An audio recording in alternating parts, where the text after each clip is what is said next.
One of the cliches of a relationship advice is that we always need to learn how to communicate better, but people don't ever give exact recommendations that make sense on how to communicate better, because I think we all know how to communicate. The difference is that we don't. And I think it's because we're afraid that the other person isn't going to take well what we have to say. And so conflict in relationships is almost always inevitable. It is because we're two autonomous humans who need different things, and we're going to want different things. But how we argue and how we have conflict is at the core of maintaining a good relationship. So the first thing is the type of conversation that we have. If we're having three types of conversations that they talk about in Super Communicators, I think that was Charles Duhigg, who noted that scientists think that there are about three buckets of conversations: emotional, practical, and social.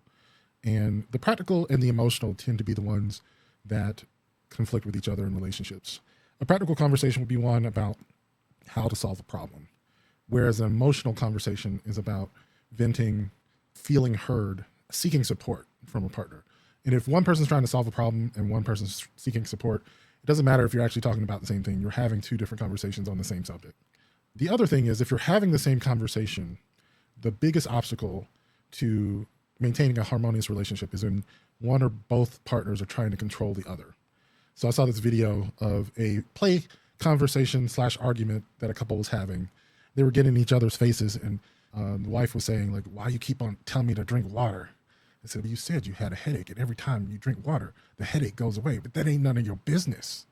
If I have a headache," joking. But in reality, he wasn't forcing his wife to drink water. He just brought it up, even though it annoyed her.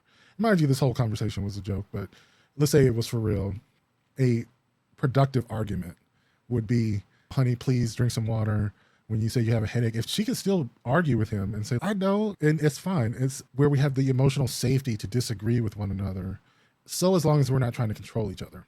And so another aspect of this play conversation was that she was complaining to him about how he plays his video games with headphones on. And whenever she comes in the room, she's trying to have a conversation with him, but he's on the game talking to other people. And he's like, "Why you keep on getting on in my face when you can clearly hear I'm having conversations with other people?" I said, "What if I'm bleeding out and I needed help?" I said, "You clearly are not bleeding out, and you clearly don't need help. You just having a conversation. Can't you just wait till I'm done?" They're arguing, and they're clearly having a disagreement about something, but she's not forcing him to talk to her when he's doing something else.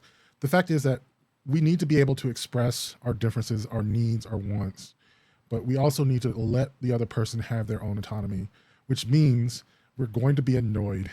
We're going to find ourselves annoyed with our partners, and we should just joke about it. That's part of the beauty of love, is that it allows us to make space for another person to be themselves, to annoy us, to do things that we wish they wouldn't do, and we just let them.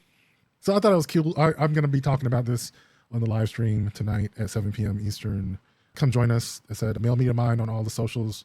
It's Male Media Mind 2 on YouTube for reasons we'll bring up later. But just search Male Media Mind, MALE Media Mind. Subscribe. We start at 7 p.m. Hope to see you there.